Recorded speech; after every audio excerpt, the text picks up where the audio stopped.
ओ कमल नयनी श्वेतांबरी, करमाला की दिव्यता मेरी लेखनी में उतार दे माँ शारदे, माँ शारदे। ओ प्रिय सखी हृदय वासिनी, ओ प्रिय सखी हृदय वासिनी, मन मस्तिष्क विचारों को शब्द लड़ियों का आधार दे माँ शारदे, माँ शारदे। ओ शांतिमयी सुखदायिनी, ओ शांतिमयी सुखदायिनी, जिह्वा की अधिकारिणी, मेरे वचनों को तू प्यार दे माँ शारदे, माँ शारदे। ओ विद्या देवी कलाकारिणी, विद्या देवी कलाकारिणी, भावों की प्रधानता में मुझे खुशियों का संसार दे माँ शारदे, माँ शारदे। भव से तार दे माँ शारदे। धन्यवाद। बहुत ही खूबसूरत, बहुत ही खूबसूरत। अब इसी के साथ हम आज की वाद विवाद प्रतियोगिता प्रारंभ करते हैं। तो आज का विषय है लेखक की स्वतंत्रता बनाम सामाजिक जिम्मेदारी। तो मैं इससे पहले कुछ नियम बता दूं कि आज हम राजकिशोर वाजपेयी जी और रीता गुगलानी मैम जी दोनों पक्ष पे और नंदकिशोर गौतम जी विपक्ष पे विषय रखेंगे। तो सबसे पहले 1 मिनट का समय आप सभी को मिलेगा, जिसमें आपको इंट्रोडक्शन में एक बहुत शॉर्ट फॉर्म में उस टॉपिक को समझाना है।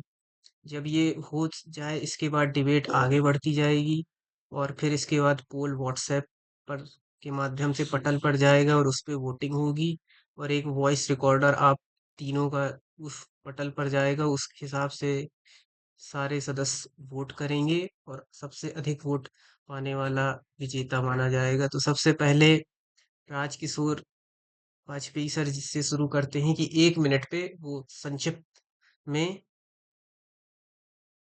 आज के विषय पर बोले। नमस्कार। नमस्कार सर। साहित्य और साहित्यकार, कहा जाता है कि साहित्य जो है समाज का दर्पण होता है और साहित्यकार उस समाज की प्रतिलिपि। अगर समाज को चेतना देना है तो साहित्यकार को स्वतंत्र तो रहना ही होगा। वो किसी वाद का ध्वजवाहक नहीं हो सकता। उसके साथ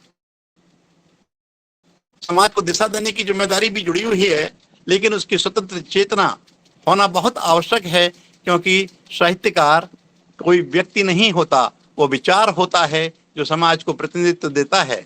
ऐसा प्रतिनिधित्व जिसमें समाज ऊर्जा प्राप्त करता है, यही साहित्यकार होने की अपनी पूर्णता है और इसी की वजह से साहित्यकार को श्रेष्ठ माना जाता है।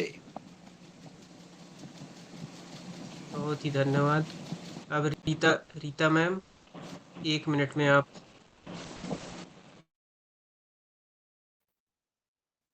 अभी अपने विचार पक्ष में रखूं? जी मैम, 1 मिनट में। ठीक।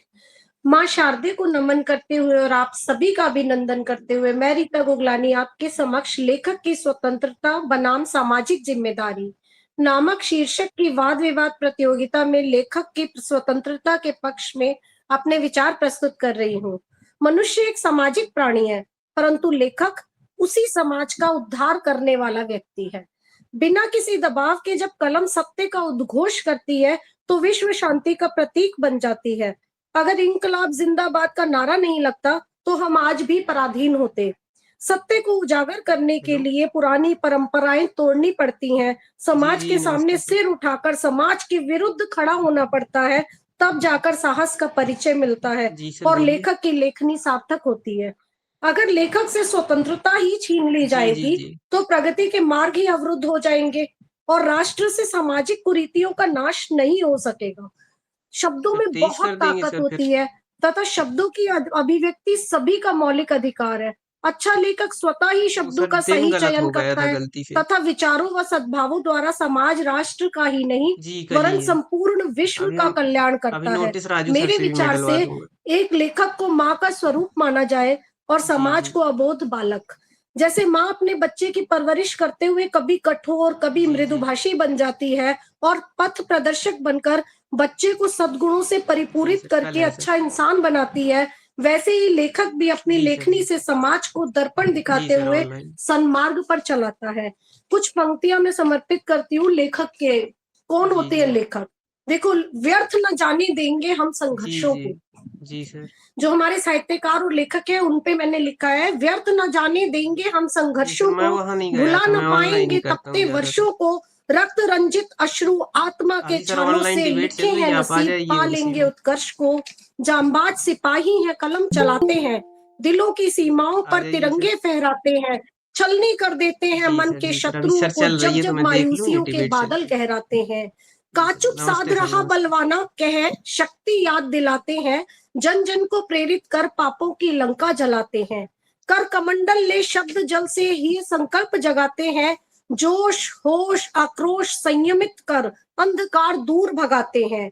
सूर्य रश्मि स्वर्ण लेखनी से अवनी पर अमिट नाम लिख जाते हैं। हम वो लेखक हैं, हम वो साहित्यकार हैं जो कंदराओं में भी दीप बन बिक जाते हैं। सर्वस्व न्यौछावर कर देते हैं, प्रेम चरण पादुका शीश धर। बस लिखते जाते समय किताब पर सुख चैन सब त्याग कर, कुछ कटे कटे से रहते हैं हम साहित्य सृजनात्मकता में। हर मानव दिल में बटे रहते हैं लोक मंगल जागरूकता में, लोक मंगल जागरूकता में। धन्यवाद। बहुत ही खूबसूरत मैम, बहुत ही खूबसूरत। अब नंद किशोर सर, आप 1 मिनट पे इंट्रो दे, इसके बाद डिबेट हम आगे बढ़ाएं।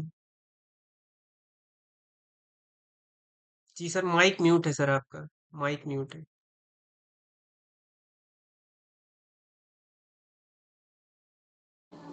जी मैम, जी सर, स्वागत है सर, स्वागत है।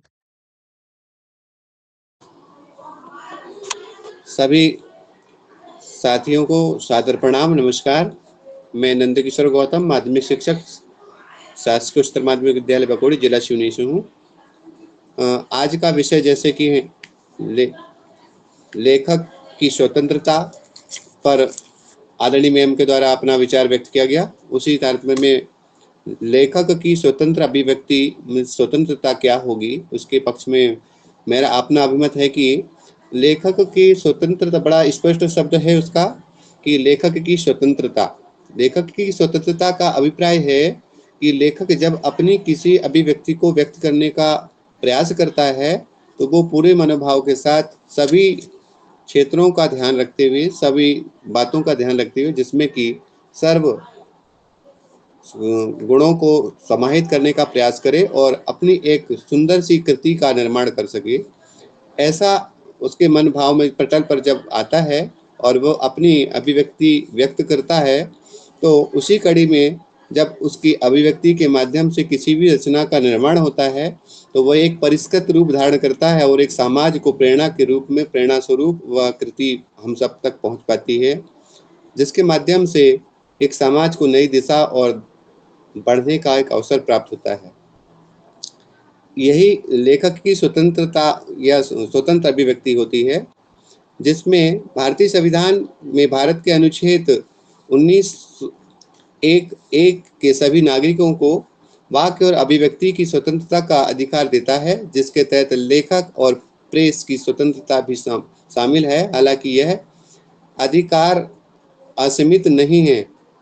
अनुच्छेद 19(2) के अंतर्गत देश की संप्रभुता, सामाजिक व्यवस्था और या मानहानि के मामलों में इस पर उचित प्रतिबंध भी लगाए जाते हैं। यानी हमें इस बात का विशेष रूप से ध्यान रखना होगा कि जब भी हम किसी कृति या लेख या कविता या कहानी का लेखन करते हैं तो हमारी अभिव्यक्ति की स्वतंत्रता हो, लेकिन किसी की भी भावनाओं को ठेस ना पहुंचे, इस बात का विशेष ध्यान रखकर हमको अपनी अभिव्यक्ति को व्यक्त करने की स्वतंत्रता है। इसका हम सबको सर्वोपरि रूप से ध्यान रखना होगा और हम सारे साहित्यकार साथी, लेखक, सभी लोग रखते हैं। ये बहुत अच्छी बात है। और पुनः सबसे निवेदन, आग्रह और प्रार्थना कि हमें इस बात का विशेष ध्यान रखना होगा कि हमारे द्वारा लिखी गई कोई भी कृति में किसी भी प्रकार की कोई विसंगति ना हो, इसका विशेष रूप से प्रयास करते रहेंगे, करते भी हैं, और जिसके माध्यम से हम अपने एक परिष्कृत यानी बहुत सुंदर सा स्वरूप लेख के रूप में कर सकेंगे। इसी भाव के साथ स्वतंत्र अभिव्यक्ति में लेखकों की उसमें सहभागिता में सम्मिलित मेरे विचार हैं। आप सभी लोगों को पसंद आए होंगे। तो पुनः सभी साथियों को सादर नमस्कार, वंदन, अभिनंदन। Thank you sir. Rajkishore sir, आप कुछ विपक्ष पे बोलना चाहेंगे?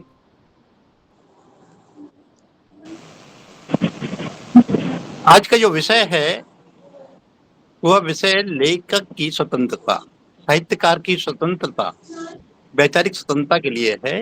क्योंकि अगर लेखक बिक जाता है, किसी वाद के साथ जुड़ जाता है, तो उसका दायित्व उसी समय समाप्त हो जाता है, वो पूर्ण नहीं कर सकता। लेखक की ये दायित्व है कि उसको स्वतंत्रता मिलनी ही चाहिए और वो बिकाऊ नहीं होना चाहिए। जहाँ लेखनी बिक जाती है वहां पर चेतना मर जाती है, और जहाँ चेतना मर जाती है तो उस समाज को ना तो दिशा दिखाई दे सकती है, ना ही किसी देश को रास्ता और पथ दिखाई दे सकता है। तो लेखक की स्वतंत्रता, साहित्य की स्वतंत्रता ही वो नए पथ खोलती है, जहां पर एक नया अभितान रचा जा सकता है, यहाँ नई सृष्टि रची जा सकती है। और भारतीय सनातन साहित्य में हम बार बार देखते हैं कि यहाँ पर जो साहित्यकार रहा है उसने कभी भी सत्ता सुख को नहीं स्वीकार किया है। फिर वो चाहे चाणक्य हो, चाहे वो समर्थ रामदास हो, चाहे फिर वो विवेकानंद हो, इन सब का दायित्व तभी स्वतंत्र रूप में प्रकट होता है जब इन मोहों से, इन आसक्तियों से वो परे हो जाते हैं। इसलिए साहित्यकार का महत्व बताने से बेहतर होगा कि साहित्यकार की स्वतंत्रता के महत्व को बताया जाए, जो आज का विषय है। आज का विषय साहित्यकार की स्वतंत्र चेतना है। अगर साहित्यकार के पास में स्वतंत्र चेतना है तो निश्चित रूप से वो मार्गदर्शक हो सकता है, वो प्रकाश दर्शक हो सकता है, वो दिशा दर्शक हो सकता है, और वो युग पुरुष हो सकता है, जिसके आगे युग नर्तन करता है, जिसके आगे सृष्टि नए नए रूप दिखाती है। नमस्कार। सभी चेतनशील व्यक्ति हैं, बात के अर्थ को भावार्थ तक ले सकते हैं, इसलिए मैं सबकी चेतना को प्रणाम करता हूँ। मेरा सवाल ये है कि बिना चेतना वाले समाज में चेतना को व्यक्त करने के लिए बहुत से माध्यम हैं, रिपोर्टर हैं या बहुत से लोग हैं जो करते हैं, पर लेखक उसमें कैसे भागीदार रह सकता है? अगर कोई जवाब देना चाहे। जी। ठीक है, पुनः एक बार सर सवाल रिपीट करेंगे। जिस समाज की चेतना खत्म हो चुकी हो, उस समाज को चेतना वापस लाने के लिए बहुत से लोग प्रयास करते रहते हैं। जैसे हमने जब भी देखा, जब भी डिक्टेटरशिप या तानाशाही आती है, हिटलर, मुसोलिनी, तो बहुत से लोग प्रयास करते हैं, पर उस पे लेखक क्या असर कर सकते हैं? सर, इस पे लेखक अपने विचारों के माध्यम से सामाजिक पटल पर लेखन की स्वतंत्रता का उपयोग करके वो अपने विचार को समाज में क्या कुरीतियां हैं इस पर अपने जी बिंदु नहीं को सर, केंद्रित करने के उपरांत जब उस सर पे क्या है। जी समाज की चेतना जब खत्म होती है तो सबसे पहले फ्रीडम ऑफ स्पीच ही खत्म होती है। जी जी जी जी, राजकिशोर सर बोल रहे हैं, इसके बाद सीमा मैम आप थोड़ा। सीमा जी को बोलने दें, जी मैं सीमा उनके मैम बाद बोलिए। बोल दूंगी। जी सीमा मैम रखिए। बोलिए। नहीं, विषय तो बहुत सुंदर है और मैं लिखूंगी, कलम अगर स्वतंत्र रहे सच की ज्योत जलाती है, लेखक की सच्ची वाणी ही समाज को राह दिखाती है। कलम अगर स्वतंत्र रहे सच की ज्योत जलाती है, लेखक की सच्ची वाणी ही समाज को राह दिखाती है।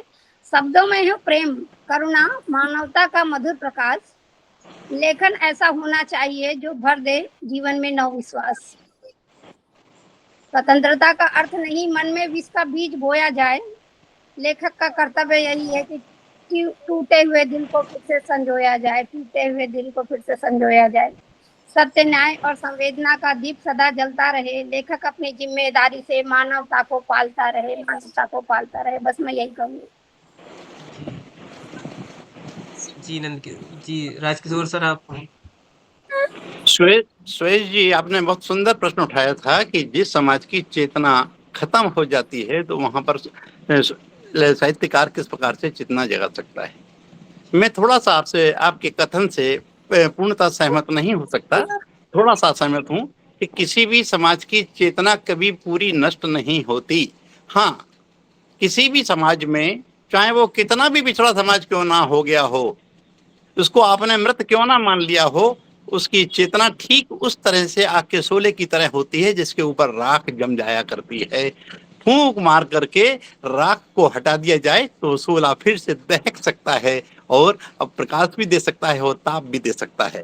तो जो समाज है उसकी चेतना कभी भी मृत नहीं होती। साहित्यकार वो फूंक मारने वाला काम करता है, अगर वो उतना भी काम नहीं करेगा तो निश्चित मानिए कि साहित्यकार होने का धर्म भी वहीं समाप्त हो जाता है।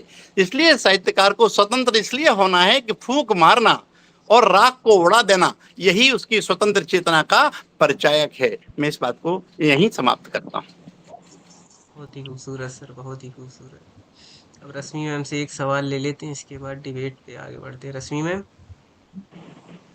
आप कोई प्रश्न पूछना चाहेंगी? Hello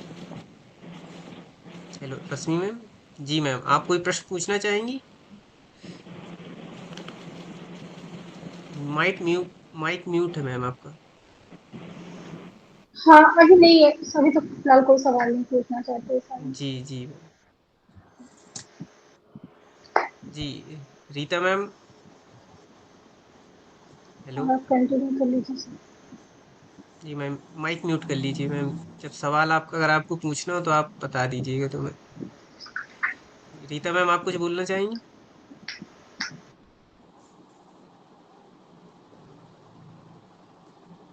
hello. जी नंद किशोर सर, आप बोल रहे थे?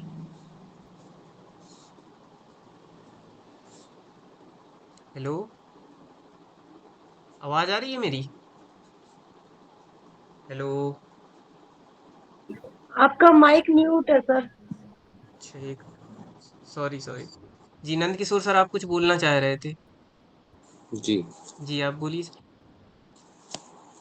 सर, अपना प्रश्न था जिस तरह से कि जी जी यदि समाज की चेतना मृत हो जाए तो हमें क्या करना होगा। तो जी जिस तरह से सर ने अभी ने कहा कि जिस तरह ओले के ऊपर राख जम जाती है, उसको फूंक देने पे ओला पुनः से सुलग जाता है, ठीक उसी तरह से चूंकि वैसे सही कहा है कि किसी भी समाज की चेतना कभी मृत नहीं होती, उसमें कुछ धूल जम जाती है जिसके कारण से उसकी गति कम हो सकती है। अतः उसे पुनः गति प्रदान करने के लिए हमें समाज में चेतना जागृत करने के लिए बड़ा अच्छा माध्यम है कि लिखकर लेखक की स्वतंत्रता का उपयोग करके हम समाज में चेतना जागृत कर सकते हैं। उसके लिए हमें जिस बिंदुओं पर जैसे कुछ कमियां महसूस होती हैं, उन्हीं बिंदुओं को हमें केंद्रित करके उन बिंदुओं पर लेख लिखकर हम समाज के बीच उसे अगर पहुंचाने का प्रयास करेंगे तो निश्चित है उसका कुछ ना कुछ सकारात्मक परिणाम हमें प्राप्त होगा और आज नहीं तो कल वो उस पर हम अपने भावों को प्रदर्शित कर पाएंगे और एक समाज में चेतना जागृत हो सकती है। Thank you sir. जी रीता मैम।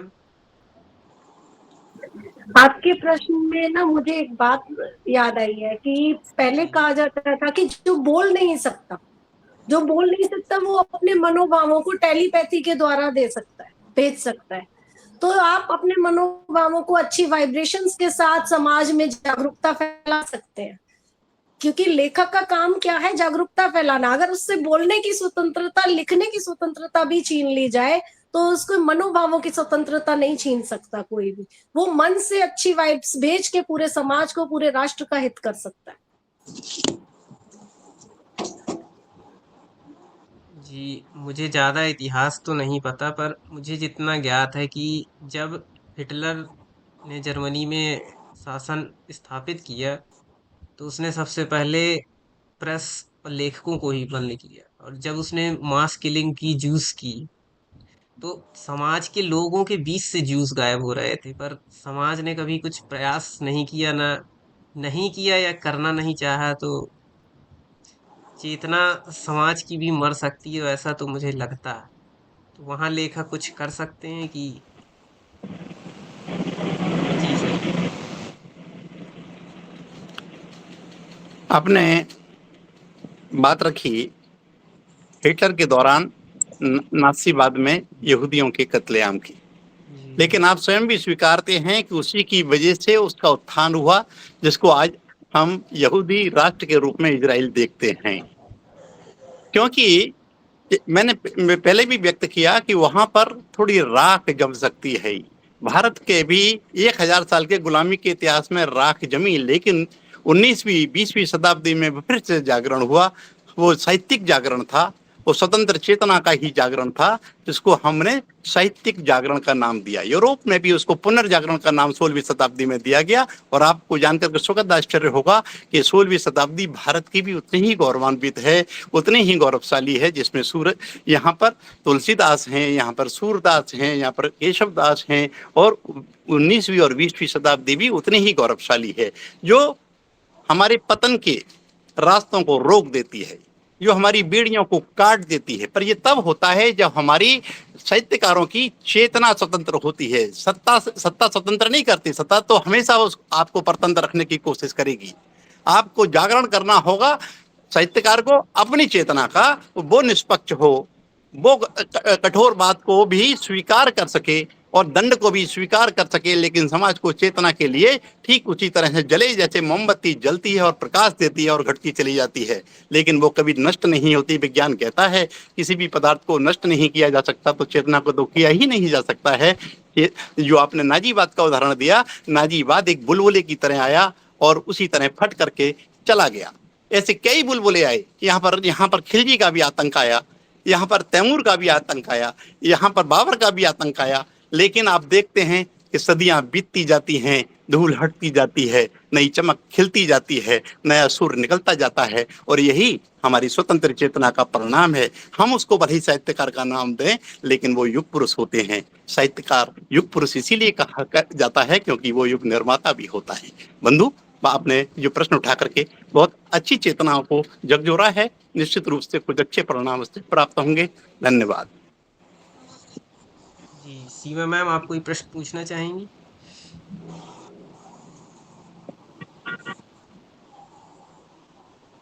जी मैम, माइक म्यूट है मैम आपका।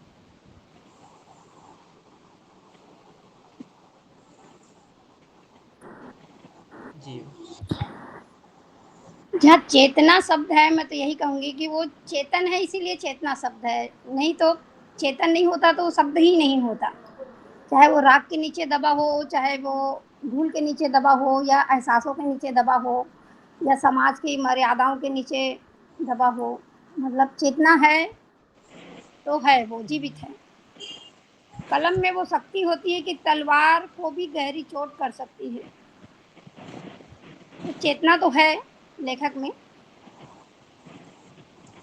और यह विषय केवल साहित्य तक सीमित नहीं है, बल्कि समाज, संस्कृति, नैतिकता और अभिव्यक्ति की आज़ादी से भी जुड़ा हुआ है। जी मैम, आप कोई प्रश्न पूछना चाहें अगर?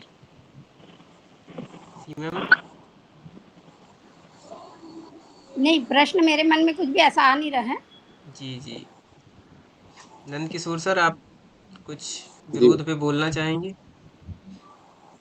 काय की विरोध में सर? लेखन बनाम स्वतंत्रता में, क्या वर्तमान स्थिति में लेखक स्वतंत्र है भारत में? हाँ, वर्तमान स्थिति में लेखक स्वतंत्र ही है। अब वर्तमान में तो हमें अपनी अभिव्यक्ति लेखक के रूप में लिखने के लिए स्वतंत्रता है। हम अपनी बातों को समाज की पटल पर रख सकते हैं। बस इस बात का लेकिन लेखक को भी ध्यान रखना होगा कि किसी भी हमारे लेखन के माध्यम से किसी भी समाज के किसी भी व्यक्ति को किसी भी तरह की कोई आपत्ति या ठेस ना पहुंच पाए, और इस तरह का सारी बातों को ध्यान में रखें। अगर हम अपनी लेखनी को लिखते हैं तो निश्चित ही हमें एक दिशा भी सही प्राप्त होगी, समाज को भी सही दिशा प्राप्त होगी, और समाज का और देश का विकास भी होगा। मेरा रीता मैम आप सबसे से प्रश्न है कि व्यक्ति को बिना ठेस पहुंचाए कटाक्ष संभव है या नहीं? इस बारे में तो मैंने पहले ही सोच लिया कि ऐसा तो कुछ हो ही नहीं सकता कि किसी को आपत्ति ना हो, क्योंकि हर एक के मनोभाव अलग अलग है, हर इंसान अलग है। तो बिना आपत्ति के या बिना विपत्ति के तो हम रह ही नहीं सकते ना, आपत्ति तो होगी। अगर आप समाज कोई गलत काम कर रहा है, मान लो एक एग्जाम्पल के तौर पे उदाहरण स्वरूप ये ले लेते हैं, जैसे दहेज प्रथा थी। अब दहेज प्रथा थी, उसको खत्म करने के लिए कलम चली, समाज सुधारक आए, तो बहुतों को आपत्तियां हुई। आपत्ति तो रहेगी, लेकिन उस आपत्ति को काट के स्वतंत्र रूप से लिख के और लोगों के विरोध को भी, जैसे मैं पहले भी कह रही हूँ, लोगों के विरोध को का तो सामना करना ही पड़ेगा। लेखक किस बात का, लेखक स्वतंत्र किस बात पे है? लेखक ये है कि समाज की बुराइयों को, कुरीतियों को खत्म करे, और खत्म करेगा तो लोगों को आपत्तियां भी होंगी, और उन सब का सामना करके ये लेखक को अपनी बात को रखना ही होगा। अगर नहीं रखेगा, अगर लेखक ही नहीं रखेगा, साहित्यकार ही समाज को नहीं देगा। कहते हैं जहां ना पहुंचे रवि वहां पहुंचे कवि। अभी मैंने आपको पुराने पिछले प्रश्न का भी यही उत्तर दिया कि चेतन मन से नहीं तो हम अवचेतन मन से भी अपनी बात पहुंचा सकते हैं। मतलब हम जागरूकता हर तरीके से ला सकते हैं, क्योंकि लेखक का मतलब ये नहीं है कि जो कुछ भी लिख दिया, कुछ भी लिख दिया, कुछ भी नहीं होता। वो सामाजिक जिम्मेदारियों को निभाते हुए ही लिखा जाता है। समाज हम ही से बना है, घर से, परिवार से बना हुआ है, और घर में ही मैंने कहा, पहले भी मैंने आपके सामने ये बात रखी कि लेखक को एक माँ का दर्जा दो और समाज को एक बच्चे का स्वरूप दो, कि एक छोटे बालक को सुधारने के लिए माँ डांटती भी है, फटकारती भी है, प्यार से भी पेश आती है, पर किसी भी तरीके से उस पौधे को पूर्ण रूप से वृक्ष बनाती है। इसी तरीके से मेरा तो यही मानना है। बाकी आप लोग अपने विचार रखिए। धन्यवाद जी। राजकिशोर सर। लेखक अपने आप में, हम भले ही उसको मानते हों कि वो एक व्यक्ति है, लेकिन लेखक जो है या साहित्यकार जो है वो लोक चेतना का प्रतिनिधि होता है। उसका दायित्व तो होता है कि वो जो लोक चेतना है उसका रक्षण करे, उसकी अभिव्यक्ति आने दे। दलित हो, जो दबा कुचला व्यक्ति है, उसकी आवाज भी बन सके, समाज को नव निर्माण की ओर ले जाए। भारतीय समाज में आप सुयश जी काफी विचारवान व्यक्ति इस दृष्टि से मुझे लग रहे हैं कि इन बिंदुओं पर सोच रहे हैं। तो आप और आपने ये कहकर के थोड़े रास्ते और खोल दिए हैं कि इतिहास ज्यादा नहीं पता, आपको बहुत ज्यादा पता है, आप उसको स्वीकार नहीं कर पा रहे हैं। भारतीय सनातनी संस्कृति में देवासुर संग्राम का कंसेप्ट है, विचार है। देव और असुरों का संग्राम सनातनी है, लेकिन विजय हमेशा देवत्व की हो, यह भारतीय साहित्यिक साधना का परिणाम है। हमारे जितने भी ग्रंथ हैं वो यही कहते हैं, यहाँ धर्म है वहीं जय है, जहां पर अनीति है वहीं पराजय है। ये हमारा शाश्वत संदेश ही विश्व का संदेश बन गया है। भारत ने ही संदेश दिया, ये हमारी साहित्यिक स्वतंत्र चेतना का ही परिणाम था। नहीं तो यूरोप तो कह रहा था कि जहां शक्ति है, माइट इज राइट, तब हम कह रहे थे अहिंसा ही शक्ति है। जो अपने आप को जीतता है वो भी जीता है। ये भारत ने संदेश दिया है, ये वैश्विक संदेश है, ये किसी देश का संदेश नहीं। सिकंदर हो सकता है वहां का हो, जरा सी जमीन जीतने के बाद, जो हमारे उत्तर प्रदेश से भी छोटा एरिया है, हमने उसको विश्व विजेता कह दिया हो, और हम अपने चेतना को तो अगर पराभव के गर्त में ले गए हों, और हमने अपने समुद्रगुप्त को भी ये कहा कि इंडियन सिकंदर है समुद्रगुप्त, जबकि समुद्रगुप्त तो पहले हुआ। हमने साहित्यिक दृष्टि से ये कहा कि कालिदास जो हैं वो भारत के शेक्सपियर हैं। अरे भाई, शेक्सपियर 16वीं शताब्दी का व्यक्ति है और कालिदास 2000 साल पहले के व्यक्ति हैं। तो कहना ये चाहिए था कि जो शेक्सपियर है वो कालिदास है, पर हमारे अंदर इतनी हीन भाव आ गया है। तो इसलिए मैं कहना चाहूंगा कि हम अपने स्व को पहचाने, मेरी कविता भी है ये कि हम अपने स्व को पहचाने। तो ये स्व को अगर पहचानेंगे तो ये सब जितने जाले हैं ये सब दूर हो जाएंगे। साहित्यकार का अर्थ ही ये होता है कि वो लोक चेतना के इस वाले जो बिंदु है इसको प्रकाशित करे, और इसमें जो भी हो सकता है मदद करे। कई साहित्यकारों ने अपने प्राण भी गंवाए हैं, आपको जान के आश्चर्य होगा, इस लोक चेतना की रक्षा के लिए। फिर वो भले ही गणेश शंकर विद्यार्थी के रूप में पत्रकार कहलाते हों, गणेश शंकर विद्यार्थी के रूप में वो भले ही उत्तर प्रदेश से हैं और उनको पत्रकार के रूप में माना गया, लेकिन प्रेमचंद को देखें तो उन्होंने भी अपनी लोक चेतना को ही तो जागृत किया, कुरीतियों को ही तो प्रकट किया। पर कब किया? उनको कुछ सरकार ने थोड़ी कहा था कि भाई ये सब चीजें करिए, आपको स्वतंत्र कर देते हैं। उनको तो अपना नाम छुपाना पड़ा। वो प्रेमचंद नहीं है, उनका नाम आपको पता है कि उनका मूल नाम प्रेमचंद नहीं है, नाम छुपाना पड़ा। पर लोक चेतना का दायित्व उन्होंने ओढ़ा, तो इसकी वजह से वो प्रेमचंद के नाम से प्रकट हुए। और उन्होंने पहले तो उर्दू में लिखा, पर उनको लगा लोक चेतना का हमको प्रकटीकरण करना है, तो फिर वो सीधे प्रेमचंद के रूप में आए। और उन्होंने जो उस समय गांधी युग में जो सामाजिक परिवर्तन के जो बुंदे थे, उनको साहित्यिक तरीके से बेहतर तरीके से उठाया। फिर उन्होंने गोदान लिखा हो, चाहे फिर उन्होंने अपने जितने भी ग्रंथ हैं कायाकल्प के रूप में आए हों, गोदान के रूप में आए हों, सब में एक उनकी लोक चेतना प्रभावी होती हुई दिखती है। जो लोग नहीं बोल पाते थे, उनकी वाणी में गूंजती हुई दिखती है। विवेकानंद बोलते हैं, जब स्वतंत्र चेतना खुद में जागृत करना होती है, सरकार थोड़ी करती है कि आपको स्वतंत्र कर दिया, अब आप कुछ भी कहिए करिए। आप में दायित्व बोध भी होगा अपने आप। जब स्वतंत्र होंगे, आप लोक चेतना के लिए स्वतंत्र होंगे, तो दायित्व बोध अपने आप आ जाएगा। जब दायित्व बोध अपने आप आ जाएगा, तब विवेकानंद बोलते हैं कि 50 वर्षों तक अब हम किसी भी देवी देवता को नहीं पूजें, हम अपने दरिद्र नारायण की पूजा करेंगे, जो भारत का 20वीं शताब्दी के बाद में जागरण करने वाले हैं। तो ये भाषा अपने आप निकलती है। फिर जब दिनकर लिखते हैं कि न रोक युधिष्ठिर को यहाँ, जाने दे उनको स्वर्ग धीर, ना पर लौटा दे हमको भी भीम गदा, और लौटा दे अर्जुन और वीर। तो ये वाली जब भाषा आती है, तब लोक चेतना प्रकट हो रही होती है। जब निराला कहते हैं जब अपनी बात में कि वो तोड़ती पत्थर, तो निराला थोड़ी बोल रहे हैं, वो लोक चेतना बोल रही है।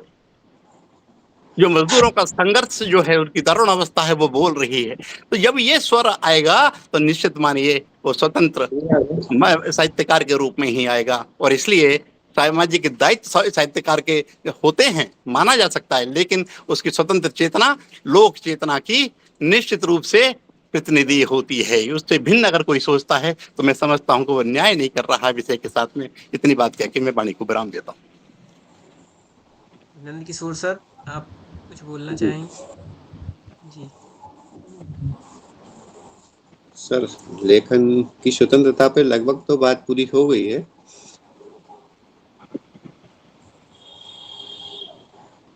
और किसी बिंदु पे बोलना हो तो बताइए।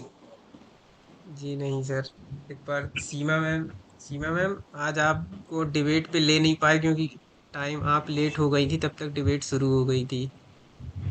अच्छा अच्छा, कोई बात नहीं, आप कुछ पॉइंट्स रखना चाहें तो मैम आप। नहीं। जी मैम, स्वागत। मैं तो अपने विचार से यही कहूँगी कि लेखक की स्वतंत्रता और सामाजिक जिम्मेदारी दोनों एक दूसरे की विरोधी नहीं है, बल्कि पूरक है। लेखक को सच लिखने की आज़ादी भी होनी चाहिए, लेकिन उसको शब्दों की संवेदनशीलता और मर्यादा भी होनी चाहिए। साहित्य वही श्रेष्ठ माना जाता है जो समाज को नई सोच दे, दिशा दे, मानवता को मजबूत करे और सत्य को उजागर करे। एक जिम्मेदार लेखक वही होगा जो निर्भीक होकर लिखेगा, परंतु अपने शब्दों के प्रभाव को समझते हुए लिखेगा। सबसे ये कहना चाहूँगी कि लेखक की कलम केवल स्याही नहीं बहती, वह समाज की चेतना को जगाती है। बस मैं तो यही कहूँगी। बहुत ही इसलिए लेखक को स्वतंत्र रहना चाहिए और जिम्मेदार भी रहना चाहिए। जी शब्दों में आग भी होती है और मरहम का स्पर्श भी। लेखक पर निर्भर करता है वह समाज को क्या देना चाहता है। धन्यवाद। जी रीता मैम, आप आखिरी स्टेटमेंट देंगी, इसके बाद डिबेट हम खत्म करेंगे। जी रीता मैम। हाँ जी सर, जी जैसा स्वागत। कि हमारा जो विषय है वो यही है कि सामाजिक जो है जिम्मेदारी, जिसके मेरे ख्याल से सामाजिक जिम्मेदारी और ये लेखक की स्वतंत्रता दोनों ही एक सिक्के के ही दोनों एक पहलू ही है। क्योंकि समाज से हम लोग जन्म लेते हैं और समाज में रहते हैं, सामाजिक प्राणी है और समाज के लिए ही, हित के लिए ही करते हैं। लेकिन मेरा एक स्वाभाविक प्रश्न है कि जब मैं बहुत छोटी थी, अपना एक उदाहरण देती हूँ, 6-7 साल की रही होंगी, तब भी मेरे मुंह से पंक्तियां फूटती थी और जिनके अर्थ मुझे नहीं पता होते थे। तो मैं अपनी मम्मी से पूछती थी कि इसका अर्थ क्या है, तो वो कहती जो मुंह से निकलता है तुम लिखते जाओ, और थोड़े टाइम बाद जब आप बड़े होगे तो आप उसका अर्थ भी समझ जाओगे। जैसे मुझे अपनी 4 पंक्तियां याद आती हैं जो बहुत पहले लिखी, जिनमें 2 पंक्तियों का अर्थ तो समझ आता था, अगली 2 पंक्तियों का अर्थ ही नहीं समझ में आता था। तो लेखक तो स्वाभाविक रूप से ईश्वर का वरदान हो गया एक तरीके से, क्योंकि ये जब हमें समझ ही नहीं है तब भी हमारी पंक्तियां ये थी, जैसे वक्त के हाथों इंसान बदलते देखा है, वक्त के हाथों इंसान बदलते देखा है, भक्त के आगे भगवान को मचलते देखा है, सांझ को तो तुमने भी देखा होगा, हमने सांझ से पहले सूरज ढलते देखा है। तो ये जो 2 लास्ट की पंक्तियां थी मेरी समझ ही नहीं आई थी, तो मैं पूछ भी रही थी कि इसका मतलब क्या हुआ, कि सांझ, ये सूरज सांझ से पहले कैसे देख लिया, ये पंक्ति कहाँ से कहाँ जोड़ रही है, कुछ समझ ही नहीं आता था। तो मेरा मानना ये है कि लेखक जो है वो भगवान का भेजा हुआ दूत ही है समाज के लोक मंगल के लिए।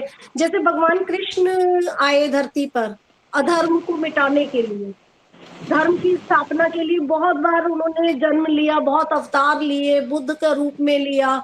इसी तरीके से मुझे लगता है कि हर सदी में, हर उसमें थोड़े थोड़े टाइम बाद वो समय के साथ साथ, जैसे अधर्म है तो अधर्म को खत्म करने के लिए, धर्म की स्थापना के लिए वो किसी न किसी को भेज देते हैं। वो होते हैं हमारे सामाजिक, जो मैं कह रही हूँ सामाजिक जिम्मेदारियां, सामाजिक जो लोग हैं, जो समाज सुधारक है, तो वो समाज सुधारक किसी भी रूप में हो सकते हैं। वो आपकी मदद ऐसे भी कर सकते हैं और लेखक के रूप में भी होते हैं। तो दोनों ही बातें एक दूसरे से जुड़ी हुई हैं और दोनों की पक्ष विपक्ष चलता ही रहेगा, पर होता यही है कि लोक मंगल की कामना हेतु ही लिखते हैं सभी। धन्यवाद। बहुत ही खूबसूरत मैम। तो अब मैं, समय समाप्त हो रहा है और आज की वाद विवाद प्रतियोगिता में मुझे बहुत सही में बहुत अच्छा लगा। आज मैं पहली बार इतना बढ़िया पैनल हमें मिला इस पटल पे, सबसे अच्छा मैं अभी तक का कहूँगा। तो मैं बता दूं कि आप तीनों लोग एक एक अपना ऑडियो मुझे पर्सनल व्हाट्सएप पे भेज दीजिएगा, फिर पोल मैं 8 बजे तक पटल पे आ जाएगा, वहाँ सब सारे लोग वोट देंगे, क्योंकि वीडियो जब तक यूट्यूब पे पोस्ट होगा तब तक बहुत दिन लग जाएंगे। और कल काव्य गोष्ठी है तो आप सबको जरूर आना है। सर उसमें हम लोगों को सम्मिलित नहीं किया गया है क्या? जी सर, आप आ जाइएगा, आखिरी में आपको करा देंगे जब वो खत्म हो जाएगा, क्योंकि सारे लोग जुड़ते भी नहीं है। तो जी ये सर, ये ऑडियो दोबारा से वो करना पड़ेगा क्या, रिकॉर्ड? नहीं, पूरा नहीं मैम, 1-2 मिनट जो आपको इम्पोर्टेंट लगता हो बस। अच्छा, वो फिर से बोल नहीं के तो फिर इसमें भेजना। नया कोई 1 मिनट का आपको सारांश अलग से रिकॉर्ड जी करके भेजना है। जी, 1 मिनट का सारांश आप तीनों को। मुझे भी आप भेजना है ना? जी सी में मैम आप भी भेज दीजिएगा। वैसे जी। बेहतर तो यही रहेगा, जो यहाँ हो गया है वो पर्याप्त है, और उसको अलग से वो करने पर तो जो विषयांतर भी हो जाता है, इसलिए बिल्कुल जो, और अभी जो हुआ है उसको भले ही वो लेट हो, उसको लेट जाने दें। और ठीक है फिर। बेहतर वही होता है जब अपन उसको पटल पर इस रूप में ले रहे होते हैं, तो उसको उस रूप से भिन्न नहीं ले जाना चाहिए। तो ठीक मैं है। वो भी तो मेरे इसी को बात से सहमत हूँ। अलग से रिकॉर्ड करने की बजाय आप इसी की रिकॉर्डिंग को डाल दीजिए। 3-4 दिन में फिर इसकी क्योंकि यूट्यूब पे लिंक जाएगी, तो फिर इसके बाद डलेंगे फिर। हाँ, आप लोग वो कोई चलेगा। इसके दिक्कत लिए नहीं। ठीक है? जी सर, ठीक है सर। बिल्कुल ये भी सब ओके जो भी जो आयोजन भी है, नहीं, ये भी लोक कल चेतना भी के सर लिए ही मैं हो क्षमा रहा है, चाहती हूँ। इसलिए मैं जी लोक चेतना के स्तर से ही उसका निर्धारण भी हो, और उसको सुनना भी चाहिए, तो जी टुकड़ों में सुने और अच्छा है। हाँ, जी, बहुत जी अच्छी जी बात। मैं क्षमा चाहती हूँ। कल भी आपने सुयस सर ने एक मतलब ऑडियो क्लिप मांगा था और हम लोगों ने डाला था, तो आज भी डाल देते हैं, मतलब ऐसा कुछ भी नहीं है। वो विषयांतर उनकी तो इच्छा है नहीं कि होगा विषय के अंदर। बाद में रिजल्ट हो तो उसकी भी लिए आप सब बस सहमत हो तो ठीक है, हम कर देंगे। बिल्कुल सहमत है सर, जैसे जी आप जी कहेंगे वैसे कर देंगे। ऑडियो कहेंगे ऑडियो डाल देंगे, वैसे ये साक्षात जो हुआ है ये कर दें तो इसी को डाल दीजिए। अगर आप कोई तीनों दिक्कत नहीं सहमत है, हो आप तो, जैसे कहेंगे। आप तीनों जिस कल चीज भी में सहमत हो करवाया था मैं तो सर ने उसी में नहीं, सहमत बिल्कुल, अभी जो हुआ है वो ही तार्किक रूप से भी वो ही होना चाहिए, और जी सर। उसमें अलग से फिर से और या ऑडियो लेने की जरूरत नहीं पड़नी चाहिए। अगर वो जी जरूरत थी तो वो पहले ऑडियो या वीडियो पहले ले लेना चाहिए था, फिर इसकी जरूरत नहीं रहती है। जी नंद किशोर सर, आप सहमत हैं? हाँ सर, अभी परिस्थितियों के अनुरूप तो सहमत है, ठीक है, पर सही में ठीक है। ये वीडियो अब ऑडियो तीन पहले से चार ही दिन में जो भी तीन चार दिन जोड़ूंगा। में ये जब जी, यूट्यूब पे अपलोड हो जाएगा उसके बाद ही पोल डाल देंगे सर। ठीक है, ओके ठीक है, जी ओके मैम, ओके। ठीक है। बहुत बहुत धन्यवाद। इसी के साथ पटल को विराम देते हैं। धन्यवाद अगर आपको भी। जी अगर मेरी बहुत बहुत वाणी से धन्यवाद। अगर मेरी वाणी से कुछ गलत या अपशब्द निकले हो तो उसके लिए मैं क्षमा प्रार्थी हूँ, और माँ शारदे को नमन करते हुए आज की वाद विवाद प्रतियोगिता यहीं समाप्त करते हैं। धन्यवाद। सभी को धन्यवाद। प्रणाम, सभी थैंक को यू। नमस्कार। प्रणाम। धन्यवाद। नमस्कार, थैंक यू सर। जी जी।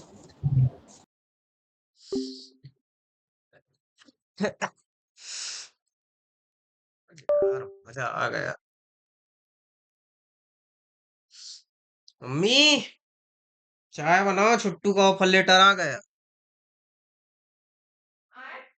चाय बनाओ, छुट्टू का ऑफर लेटर आ गया। पढ़ रहे ने अभी तो छोड़ा।